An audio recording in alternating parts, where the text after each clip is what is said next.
Hello, bachcho. Let's read the question. The diameter of a brass rod is 4 millimeter and Young's modulus of brass is 9 into 10 to the power 10 Newton per meter square. Force required to stretch by 0.1% of its length. So diameter हमें given है 4 millimeter, यानी कि 4 into में 10 to the power -3 metre.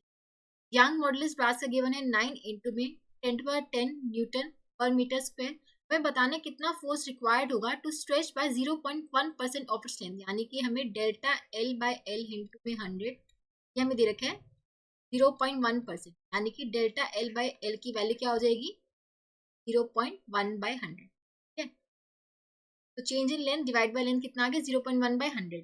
अब देखो हमें कितना निकालना है, फोर्स की वैल्यू निकालनी है. अब देखो यंग मॉडुलस हमारा किसके इक्वल होता है, स्ट्रेस बाय स्ट्रेन. स्ट्रेस हो जाएगा फोर्स अपॉन में एरिया और स्ट्रेन हो जाएगा delta L by L. L ऊपर चला जाएगा, तो यहाँ से एफ की वैल्यू क्या आ जाएगी by a delta L divide by L.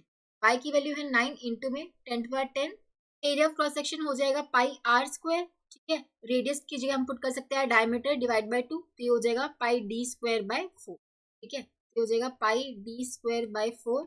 और डेल्टा एल बाय एल की वैल्यू कितनी है 0.1/100, यानी कि 10 to the power -3 लिख सकते हैं.